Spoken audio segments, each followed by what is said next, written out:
All right, so today's episode, we're gonna shake things up a little bit. We've been talking a lot about JV Studios, which is our primary commercial video production company.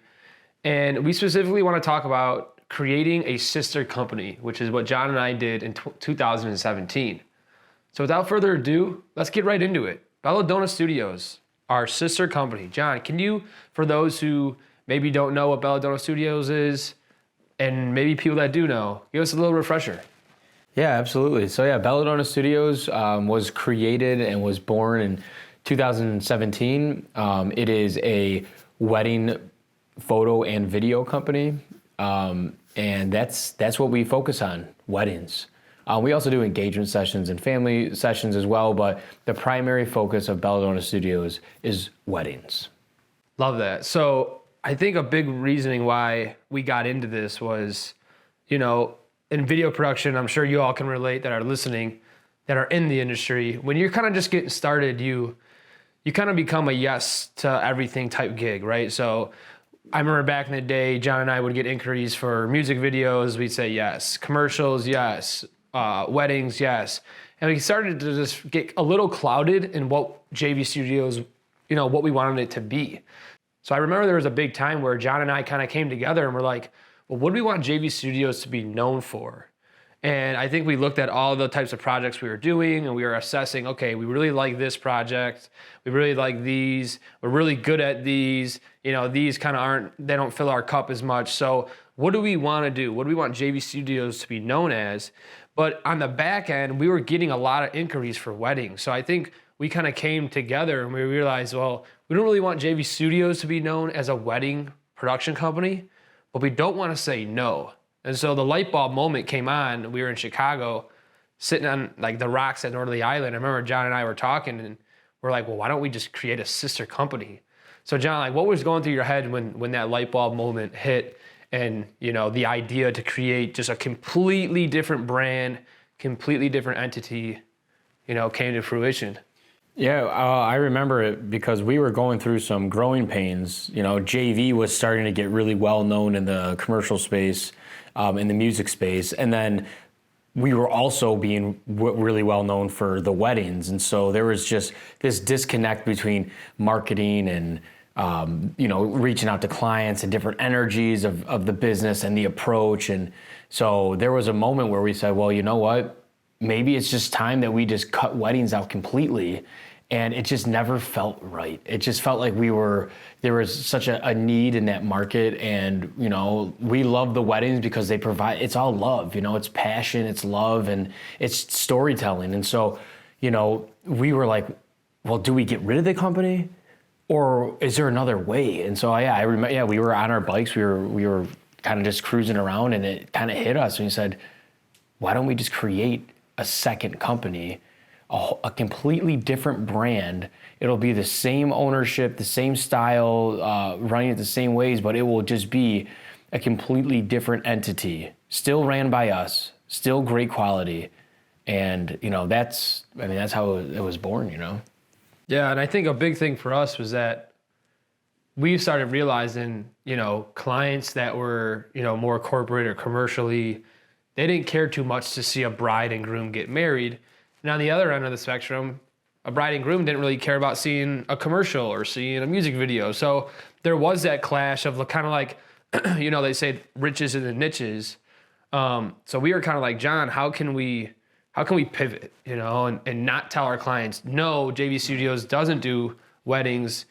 But it ended up being like, we'd get an inquiry and we'd say, unfortunately, JV Studios doesn't do weddings. However, our sister company, Donna Studios, does. And I think it opened their eyes to like, oh, we provided a solution. We didn't just say no. We kind of like just segued JV out. So going into that, there's a lot that goes into kind of building this whole new brand.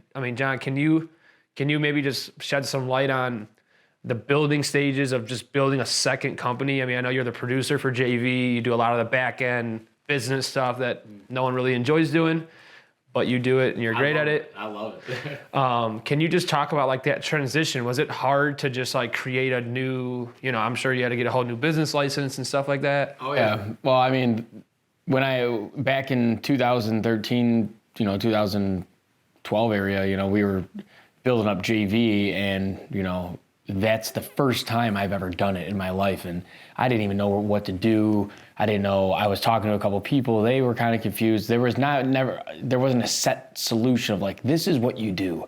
And so once I built it for JV, that was my solution. I knew what to do.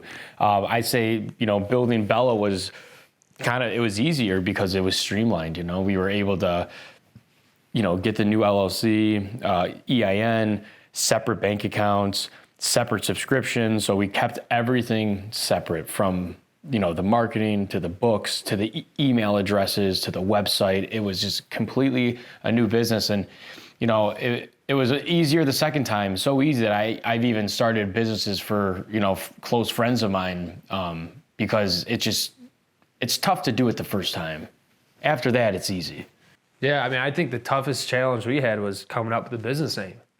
I remember we were just going back and forth, firing off names, because we didn't essentially want the Belladonna to be an affiliate of JV Studios. Like, we wanted people just to be like, this is ran by completely different people. Exactly. That was the whole goal, right? And I think we achieved it. I remember the first year, once we posted, people within our hometown network in high school and family, they would see us posting Belladonna videos. And I remember they would message us and say, hey, do you guys work for Belladonna? And like, we would kind of chuckle a little bit, because we're like, well, yeah, we work for them. We run the company. But it was just like, from an outside perspective, to see, how people viewed this as like a different brand completely. I think, that was like our check mark of like, wow, we really created a whole different entity that, people are trusting, and they're seeing it as like its own building block. Where JV, obviously JV, John Vince, we kind of have that brothership in the name of the business, where Donna Studios really it's just like any, another company in the wedding space. So that was like, I think our funnest thing was coming up with, it was challenging, but coming up with the name. I know we were trying to do like JV wedding films. It just didn't feel right. And then we had that light bulb moment again, where you were in Nashville with our uncle and aunt, and we were texting, and we were just firing off different names at the top of our head. And then we sent Belladonna, and then it just stuck, right? And I remember your response. Yeah. Why do you feel like Belladonna was the right name? Well, just like, JV Studios, one of the core messages that is kind of like our internal slogan is decide what to be and go be it. And that's a line from, our favorite band, the Avett Brothers. And so, once you said Belladonna, and I said, where did you come up with this? And it turns out that is also an Avett song. And, in our nationality, we're Italian. And so, it means beautiful woman. And so everything's all kind of tied together. Like, it just, when you have that name, and you don't even have to think twice about it. That's what happened with Bella. And it was awesome. Yeah, it really clicked, especially the family loved it. And then we connected with John's, one of his good buddies, Adam Limo. He's the guy who pretty much designed all our JV branding and our logo. So we kind of went to him. We're like, hey, we have an idea for a wedding company. Here's kind of how, here's the name. Here's the kind of the vibe we're going for. Here's kind of the tones we're thinking of. And he gave us our logo, and kind of simple too. Kept it super simple, just kind of a little more delicate looking. It's more wedding. It has that vulnerability to it. And it stuck. And I think moving forward, I mean, it's been, up on 5 years, Bella's been in business. And I think the coolest thing about having this sister company is, in the freelance world, right? Nothing's really guaranteed. If it was, I mean, that's amazing. If you have retainer clients, that's an amazing goal to have. But a lot of it, we all know it kind of ebbs and flows, right? So some months you're booked up, you have no room for anyone. And then you hit that lull maybe in Q4 where it's winter, and, Q1, early Q1. So what's really cool with having this second entity is that when JV kind of goes down, it's like Bella goes up. So it's kind of like almost this stock exchange, right? Where, there's definitely both times where there's a busy season, but then there's also a time where, like, if one company's kind of a little slower, we're able to put our energy into the one that's really busy. Oh, yeah. And of course, there's times where they're both super busy. But John, can you talk about kind of just the, how we saw it as an advantage of having almost like two ships, right, 2 cars? Yeah, I mean, the car analogy is, it's vehicles getting us to where we want to go. What is the end goal, And so, JV was a car, and now we have a second car, which is Bella. And within those cars, we have services that act as wheels that drive that vehicle forward. So, JV, we used to have a wedding wheel, and that wheel, it kind of got a little flat tire, So we're like, well, let's take that wheel, let's refurbish it, let's build a new car. And now through Bella, we have 4 wheels, and we're now offering wedding photo, wedding video, engagement sessions, family sessions, and it's just a total different service that we provide from JV, which is now more of like a motorcycle, which is like commercial, corporate, and then maybe like a little trailer that's like events, So it could be like a trike, Yeah, no, and I think that's really helped us just really get clear on, having different revenue streams in the video world, right? We don't have this 9 to 5, we're kind of on our own. So, I think a bonus, and I think just from our experience, the wedding industry takes a hit, on a creative standpoint. I've heard things like, oh, it's the easy way out. They're so boring. But I think if you can find joy in just what you're filming, like the work doesn't matter to me. If I'm working with fun people, if I'm working with people that are in the energy and they're excited to be there, I mean, I'll film a dog walking on a leash if I'm with the right AC. It's gonna pull focus for me, right?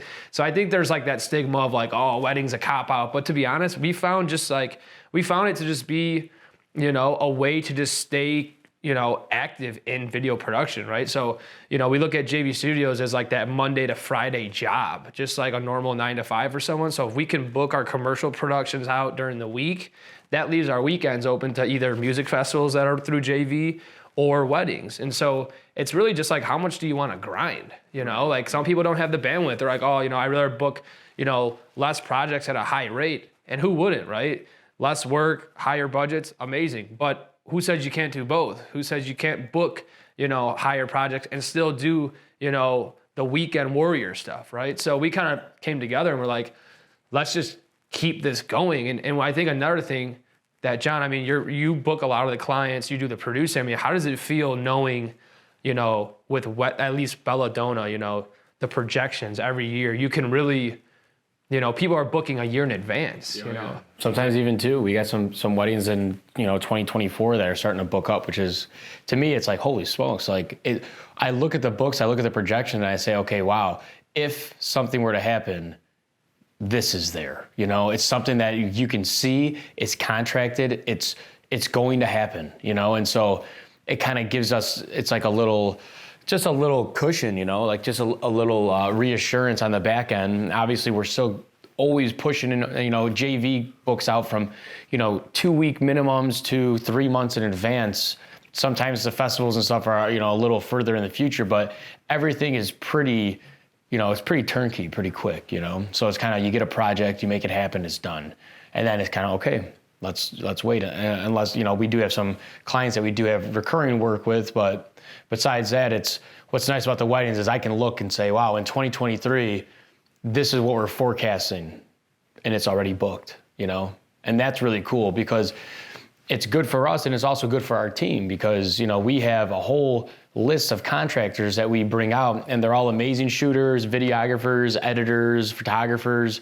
And what's cool is, JV is obviously our primary, Bella's secondary, and we're able to provide jobs for other creatives that may also be in a lull. They may love the corporate work and commercial work, but they maybe have a weekend open. And so they're available on the weekend, they get work, we have work, and it just kind of keeps going. And if we didn't have that, then, that's just a whole nother little stream of income that we're taking away from everyone, Yeah, and I think what's the benefit too is that there's a lot of our contractors, and who you are, where they literally will work with JV and will work with Bella. So they're kind of they're literally getting the best of both worlds as well. So it's able to give them work during the week and work on the weekend. So I just see it as an advantage. And I think going into creating this sister company, we were a little nervous. Like, are they gonna gravitate to the brand? Like they want John and Vince. Like, I mean, I'm sure a lot of you,